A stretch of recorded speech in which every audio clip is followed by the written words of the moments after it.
Is Michael Mayer an underachiever or is he being underutilized? We're going to answer that question in this video. Let's go. All right, so Michael Mayer was drafted in 2023. Now, as a rookie, it was pretty much a developmental season, right? He did end up, getting some momentum, catching some rhythm, right, and making some great plays as a rookie. Now, in 2024, Brock Bowers was drafted. We all know pretty much what happened with that situation. Played half the season, but also dealt with some injuries, right? Now, 2025 was pretty much where he had an entire season, right? Now, he did miss some games. I believe he played a total of 13 games. Now, in 2025, he was able to record 35 receptions, 328 yards, and 1 touchdown. He did average 9.4 yards per catch, which is great. That's pretty much a first down every single time you touch the ball. Now, one stat that I wanted to highlight is his yards after the catch, right? Average yards after the catch is 5.7. That ranks 8th, right? I believe that's 8th among all tight ends. Now, to put that in perspective, Brock Bowers had a total of 596 yards after the catch, right? He had 112 receptions.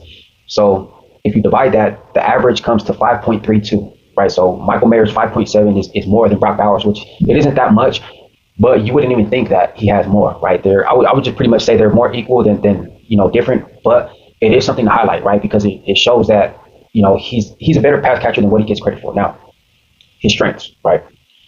Dominant underneath, anything under 10 yards, right? Anything within 10 yards, from the line of scrimmage to 10 yards out, dominance, right? Against anybody. Also, his hands, right? 2% drop rate in 2025. In 2024, it went up to like 6%, somewhere around there. But as a rookie, it was 2.5%, right? So it's pretty much, the average Michael Mayer pretty much wavers between 2%, right? I believe in college it was better than that, right? I believe it was like 1 point something. But also he's well-rounded, pass catcher, blocker, all that, right? Some people say that he's a better blocker than pass catcher. I think the total opposite, right? Weaknesses. Ironically, blocking I have as a weakness, right? It's not so much overall blocking. It's more so relapses in blocking, right? Not really assignments. It's just relapses, right? And we'll get all into this when we go over the film. Also availability, right? Health. That's a big issue, right? Deciding whether he's underachiever is really irrelevant if he's missing so many games. I think that's his biggest weakness of all, right? All right, so like I said, one of his strengths is that he's dominant underneath, right? Anywhere within 10 yards, right? Now, this play against the Jets, this was during his rookie season, right? Now, obviously, they're in the red zone, right? This is Michael Mayer right here. This is one of my favorite plays by him, right? So they're pretty much running like a natural pick, right? I think they sort of run into each other. I think there's a mix-up of who was supposed to go over and who was supposed to go under. In my opinion, I think Michael Mayer was supposed to go over and Jacoby Myers was supposed to go under. So it was really a pick for Jacoby, but they got it mixed up and they ran into each other, right? Now, I think that them running into each other actually did more good because as you can see, Aidan O'Connell, he opens up and he turns towards Devontae, right, to his left. That's not there. The defender does a great job of keeping inside containment. Boom, so he moves off. But as he moves off and gets to Michael Mayer, it's perfect timing, right? Like it's right at the perfect time. And I think that if he didn't run into Jacoby Myers, then Aidan O'Connell probably would have been too late, right? But as you can see, it's a great throw by Aidan. It's definitely a great catch by Michael Mayer, right? And I mean, look, this proves dominance, right? He just goes up and snatches it out the air, man. One of the best plays so far, man. He's been in the league 3 years, right? And this is still one of my favorite plays from him, right? Just complete dominance, right? This next play against Jacksonville. Now, he's pretty much running like a stop, right? It's basically a stop.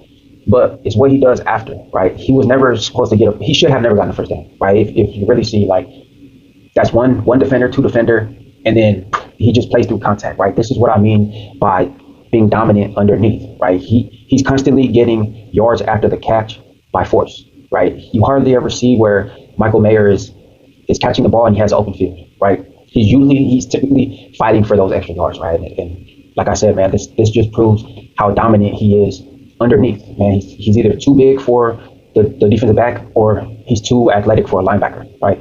This next play right here, he's running a shallow crosser, right? Boom, catches it 2 yards away from the line of scrimmage, right? Now, mind you, it's third down, right? So you need a first down, right? Catches it 2 yards away from the line of scrimmage and fights his way to a first down, right? Dominance, right? Within that first 10 yards, he's just playing bully ball, right? He's a bully, and I love it though, for real.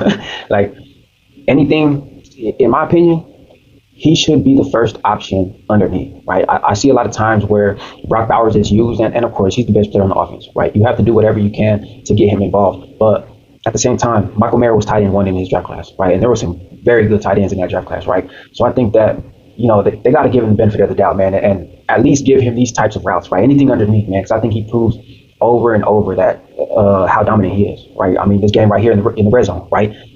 It ain't too flashy, but at the same time, he's fighting his way to a first down, right? They're right there, right? He damn near scores, right? It's just dominance, man. There's no other way to put it, right? Now, of course, another one of his strengths is his hands, right? 2% drop rate. Now, it's difficult for me to show, different examples of Michael Mayer and why he has great hands, right? I picked a few plays. I mean, this play by Denver, you can see he catches it with one hand, by the way, right? And the defender, instead of the defender going for the tackle, he attacks the ball, right? He tries to run into the ball, but somehow Michael Mayer still comes away with the catch, right? Now, he doesn't really gain anything, right? Now, this isn't one of those plays, but if you really think about it, this catch is difficult to make. Like 80% of pass catchers in the league, they're not making this catch, right? Especially one-handed, right? Maybe two, okay, cool. Like two, yeah. I mean, you got two hands on the ball, you could grip it, but catching it with one hand while the defender is running at your hand by itself, you got strong hands, bro. You know what I mean? This catch against Denver too, right? When you're catching, a great way to tell that somebody has great hands is when they're constantly catching in traffic, right? When they have a defender or multiple defenders right next to them, right on the hip pocket or whatever the case may be, and they're still catching the ball, great hands, right? This play against New England, this is a difficult catch just for the angle itself, right? You're going one way and the ball's thrown the opposite way, and great hands, bro. You know what I mean? There's really nothing more you can say about it, right? The numbers speak for itself, right? I really don't gotta show any plays to prove that he has great hands. Now, like I said, he's dominant underneath, he has great hands, but he's also well-rounded, right? He's a great pass catcher and he's a great blocker, right? Now, as far as pass catching, right?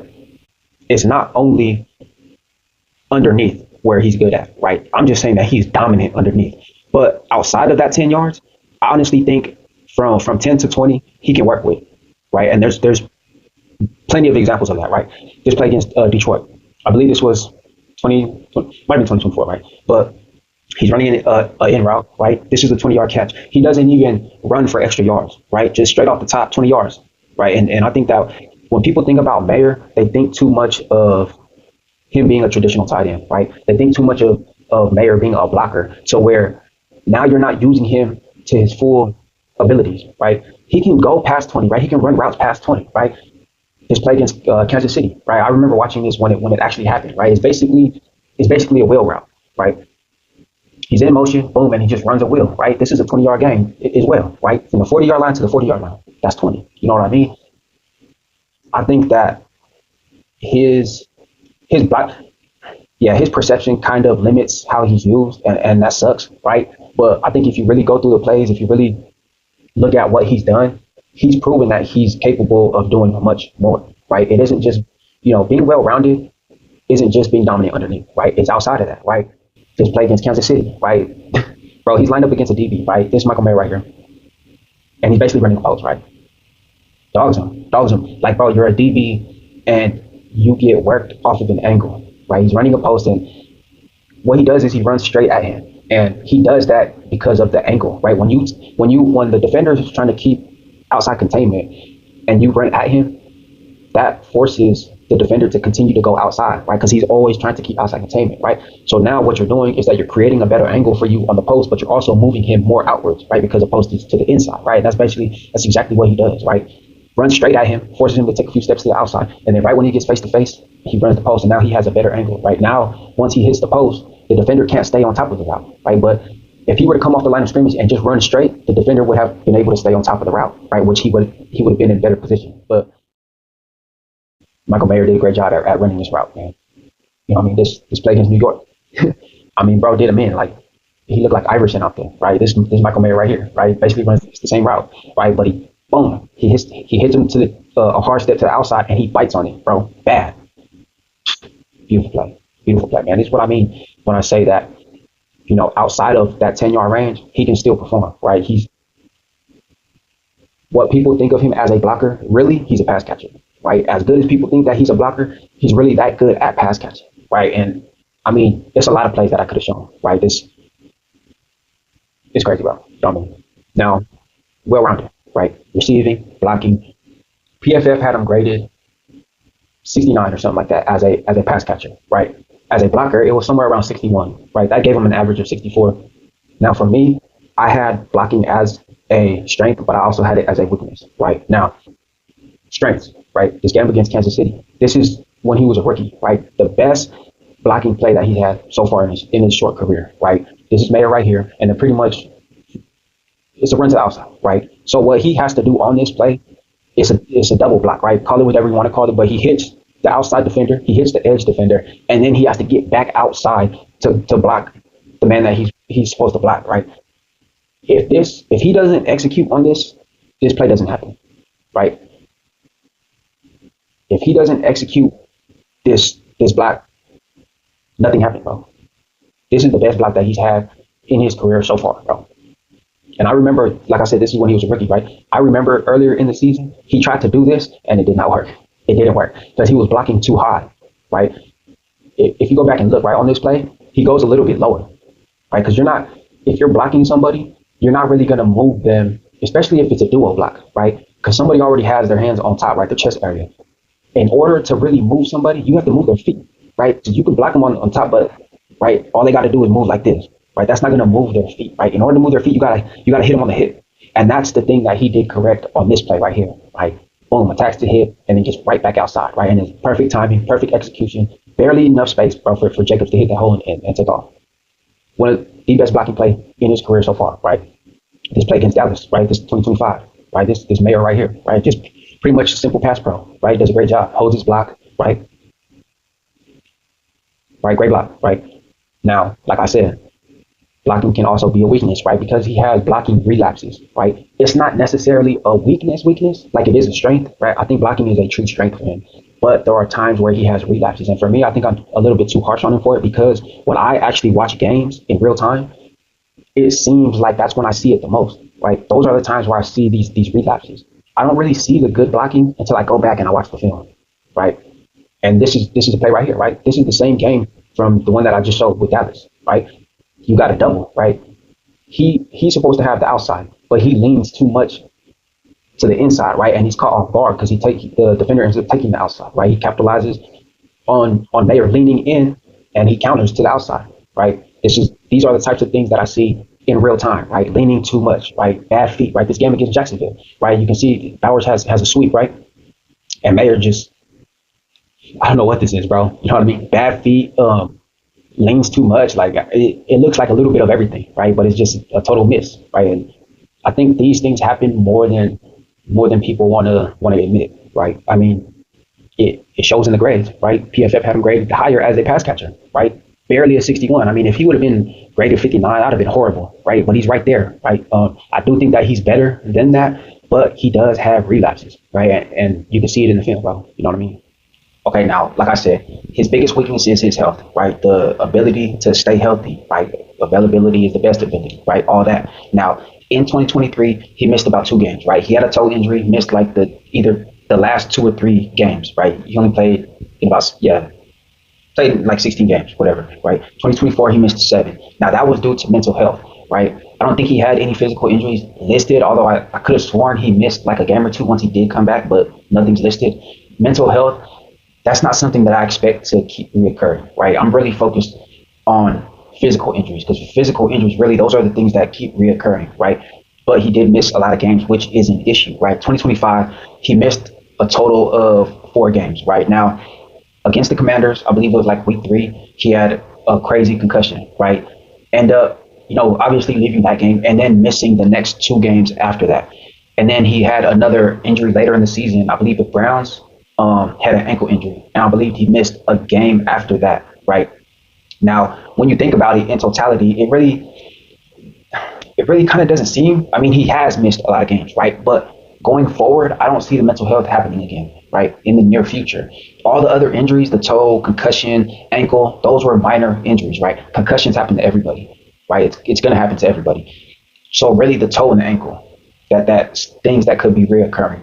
I think that the 2026 season is going to be a real deciding factor on whether he's underachieving or underutilized, right? Now let's just talk about the stats, right? 2025, right? Is he underutilized? Well, week one against New England, he had 4 targets, right? Pulled away 4 receptions, right? So 4 for 4. Against the Chargers, he had 2 targets, right?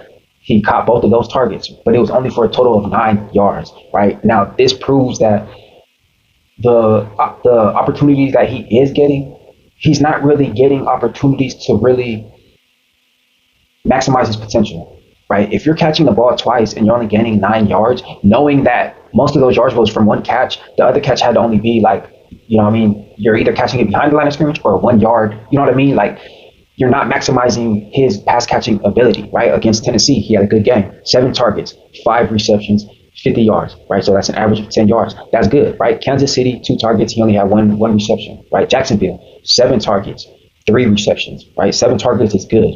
I think that's where he should stay, you know, pretty much every single game, right? An average of 5 to 7, right? Around there.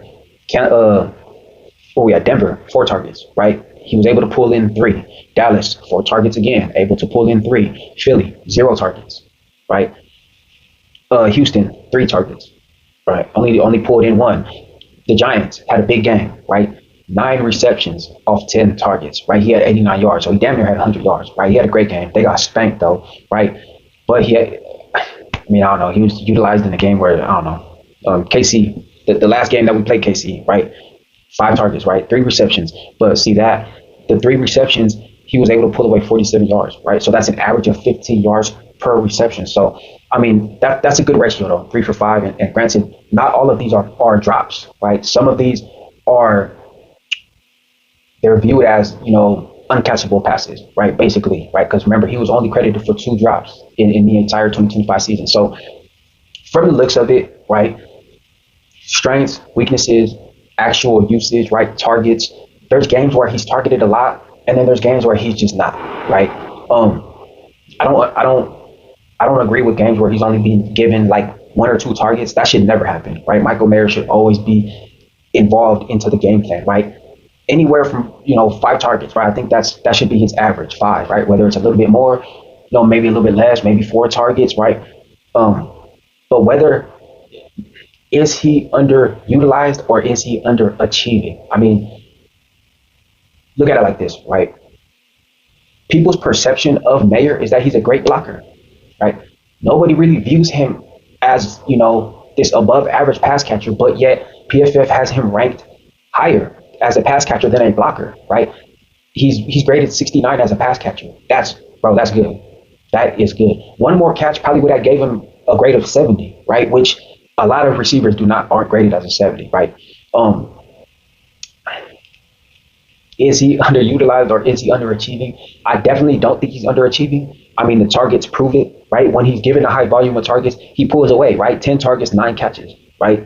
7 targets, 5 catches, right? And 2 of those might have been uncatchable, right? So he's catching what comes to him. Also, I mean, 2 catches for 9 yards, right? That proves that they're not really giving him, you know, a variety of routes, right? And like I showed you in the film, bro, he can run routes, right? It's in the film, right? Wheel routes, post routes, crossers, in routes. He can do that, right? But this is over a span of 3 years, right? If you add that all into 1 year, I think he can be really productive, right?